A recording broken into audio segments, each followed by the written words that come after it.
Hi everybody, welcome to G Comic Collector. This is episode 246, and this is part 2 of a bunch of books we got from DrSkull9. Check out his YouTube channel, and also he's got links there that will lead you to his eBay stores. He's got a couple of them. They both have comic books on them as well as other stuff. And generally speaking, you can pick up some books for 99 cents a piece. With shipping, these came out to about $1.30, and just great stuff that a lot of times you just can't find. So, starting off, we got Charlton Comics Outlaws of the West, number 84. And this one's from 1979.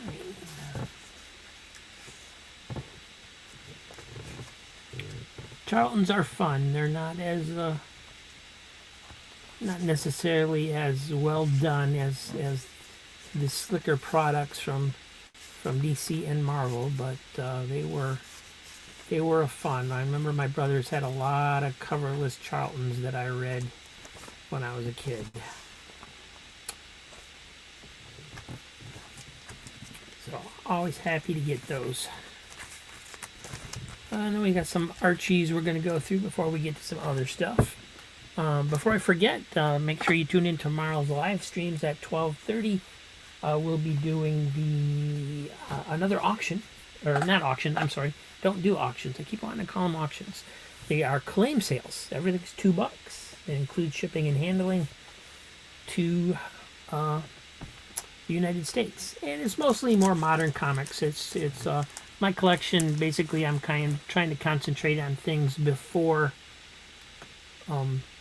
1990, and although there's some more modern issues that I will keep, generally speaking, if they're in really good shape and they're later than 1990, I go ahead and throw them in a sale, and then the money goes to a very good cause. It lets me buy more comic books. So here we have Betty and Me, number 52, giant size. This one's from 1973. So I was keeping everything, but I had to limit myself to try and make the collection pay for itself, because I no longer have the money coming in that I once did to just keep everything. So that's the reason we're selling some stuff off. And this will be our, I think, sale number 7. We've been doing pretty good so far. So, yeah, good. Stop by, check it out. If you can't watch it live, then feel free to watch it afterwards and claim anything that remains unclaimed if there's something there you like. And this looks like pretty typical Archie stuff for the time period. It's always fun to see what they're wearing.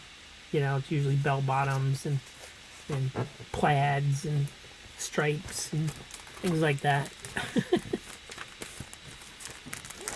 Here we have Betty and Me, 27. Betty's out in this terrible snowstorm, and she says, "Oh, I just happened to be passing by, so I thought I'd drop in." She wants to get stranded with Archie, obviously. And here's another giant one. This is number 41.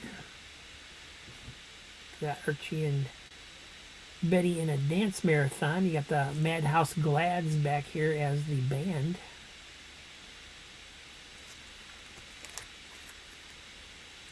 So I guess Archie's had 3 bands. They had the Archies, of course, and Josie and the Pussycats, and then the Madhouse Glads. I don't know if I realized they were a band.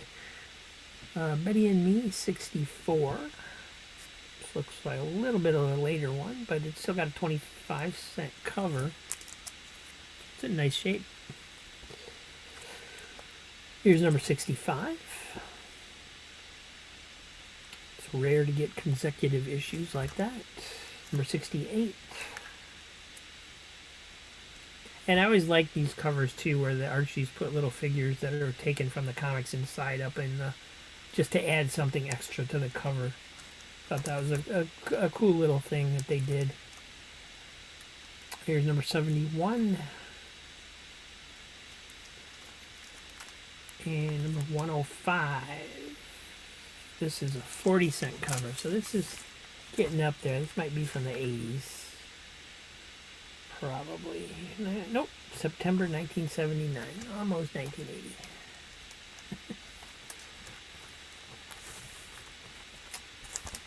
And then we have Richie Rich Jackpots, number 7.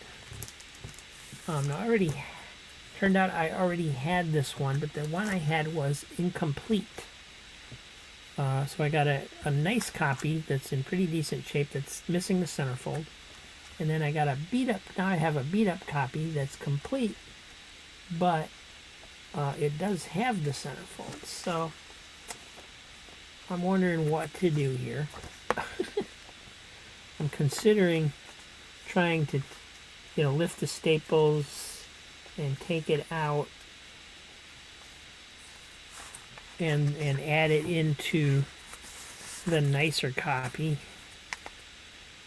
I'm not sure if that's something I want to try or not. I wanted to see, how the staples lined up, if they're in the same place. They're not in the same place at all.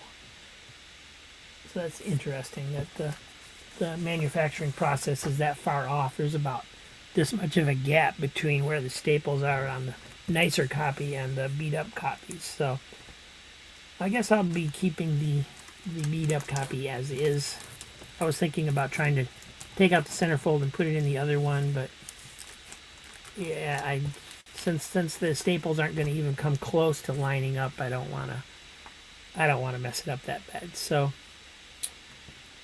anyway, now I have a complete copy, and the centerfold is just ads. It bothers me when the comics aren't complete. We got Star Spangled War Stories, 186, featuring the Unknown Soldier. Got this great Joe Kubert cover. Got this guy here. He's looking kind of mummified or something. And speaking of mummies, you got the Batman and Robin Hostess ad where they capture the mummy with Twinkies.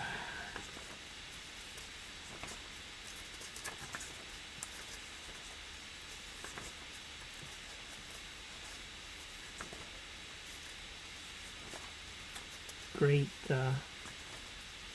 Joe Kubert art. Dead Letter Office. So that's a cool name for a letters page.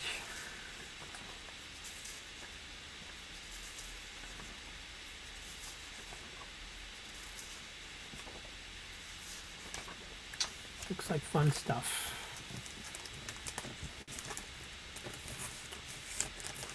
Next up we have 3 issues of Condor Man.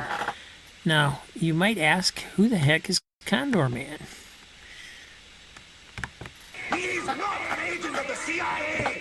He is a writer of comic books! Find out who's been using the code name Condor Man. So Condor Man was a Disney movie. It came out, I think, around 1980. This is copyright 1981, so it came out around 80, 81, 82, somewhere in there, that time period. And a lot of people like this movie. I was never overly impressed by it, but it does have some fun things in it. He's got some fun. He's got this cool car and so on and so forth. But it's a comic book writer who writes the comic Condor Man, but he insists on trying out everything that happens in the comic book himself because he wants to be authentic. So he doesn't want to write things that aren't real or capable of being done. And he gets drafted by the CIA to go meet with this Russian spy who wants to defect. So he has to help her defect. And so he makes the government create all these things that are in the Condor Man comics, his car and his wings and so on and so forth. And so it's interesting. If you haven't checked out the movie, it's interesting, especially since it involves a comic book writer. It's definitely Disney's first foray into live action superheroes. The only thing that comes to mind that they would have done earlier would have been Supergoof in the comic books. But so the first couple of issues, what I noticed about these, just looking at them, was that the first couple of issues adapt the movie, but then on the second issue it says it's the conclusion. But there's a third issue. So there's actually a third adventure that's based on the characters from the movie. They're at Mount Rushmore in this one. And that's nowhere in the movie. So this is a new story with those characters that most people that are fans of the film probably have absolutely no idea that this exists. So I think that's kind of cool. So it'd be fun to read that. We got Our Fighting Forces, number 144, featuring the Losers. Another Joe Kubert cover. Got a little bit of writing there. Somebody decided to write in. And here's number 158.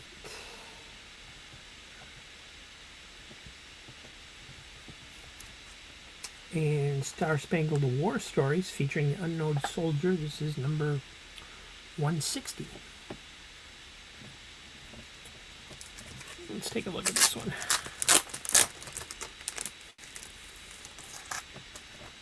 This is a 48-page giant issue.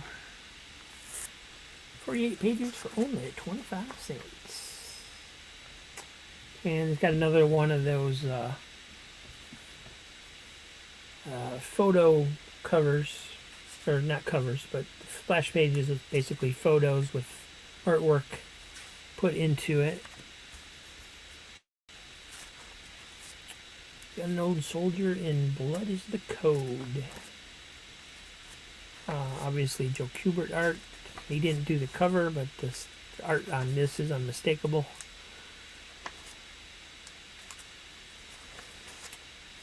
And then you got Balloon Buster with Lieutenant Steve Savage. And this is by Russ Heath.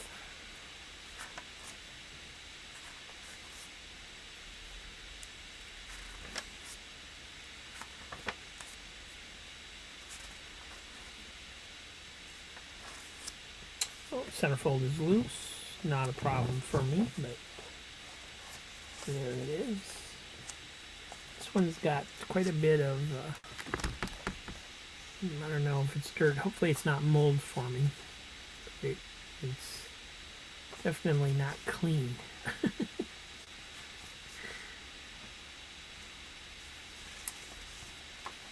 And so you got a letters page called Via the Airmail. And a story called Combat Cool. And for some reason they put this Star Spangled War Stories banner across the top, which is, I really like it when they do that.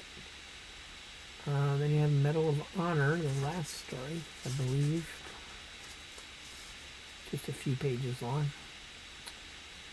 And some of them had this little Make War No More thing on the last panel. So, pretty cool. Got an ad for Jonah Hex here. I want to show this a little bit because this is,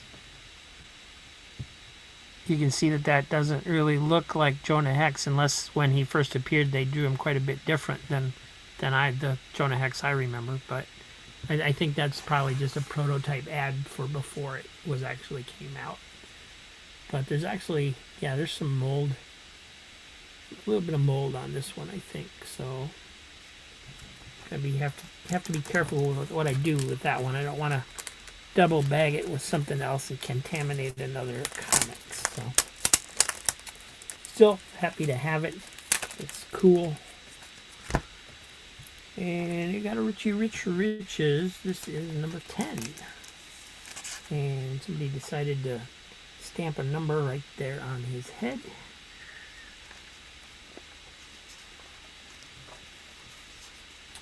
And this is from 1974. Looks like I kind of like the way they drew him in the earlier stories like this, where he wasn't quite so polished yet. I got a lot of little dot strips. Richie Rich continues.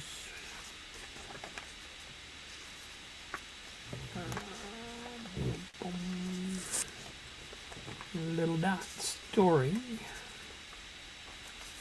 Some text stories. A little lot of story.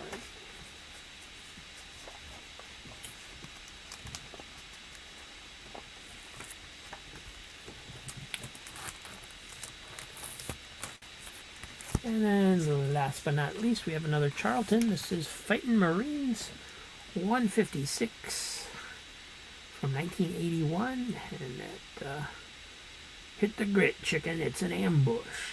It says on the cover. That's interesting. The UPC code is printed in blue rather than the traditional black.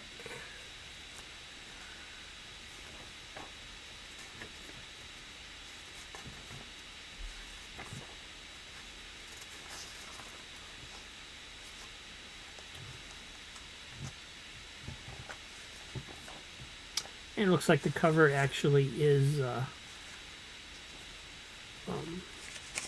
actually that's the cover right there, isn't it? They took the art from the story and made a cover out of it. So you can't say the cover is not illustrating the story. And this is Shotgun Harker, who I have not heard of before.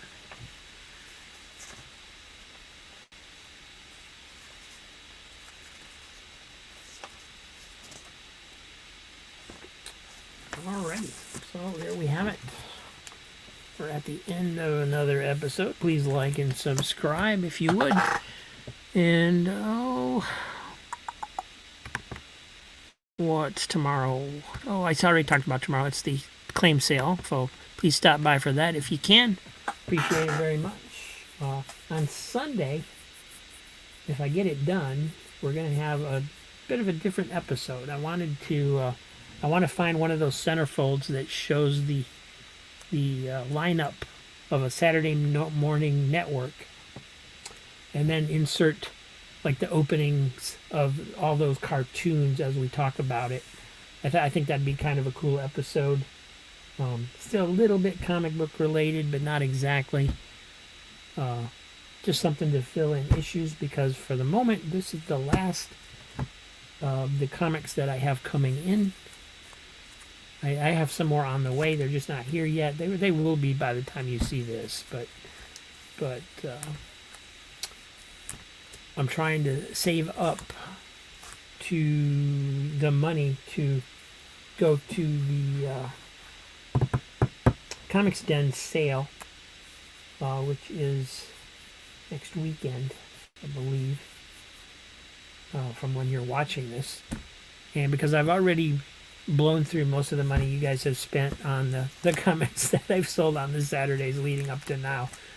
I think I got like $100 left in the till, and but I have more auctions closing that I'm going to have to pay for. And I got last time I went to the Comics Den sale, I bought those 5 long boxes. So there's no telling how much money I want to have to go to the sale. I'm not sure. But anyway, that's neither here nor there. We will see you tomorrow on the claim sale. And if you can't make it live, feel free to check it out later and still claim books. So thanks for watching, everybody. We will see you soon.